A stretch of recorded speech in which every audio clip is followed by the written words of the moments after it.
Welcome guys, and today I'm going to show you how you can fix your medal.tv not clipping.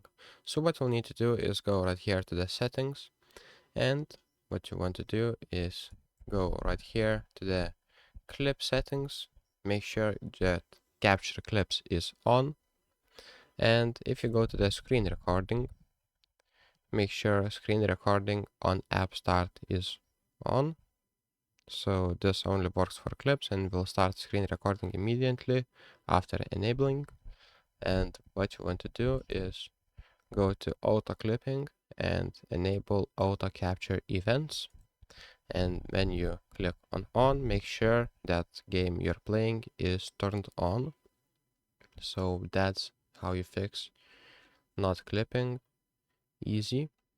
And then go to the advanced and make sure that advanced window capture is on too. So that's pretty much it. Experimental capture, you can try enabling it. It may help you. So that's how you do it. So thank you guys for watching. I hope this video was helpful. Please make sure to subscribe to Guide to Everything, and we see you in the next one.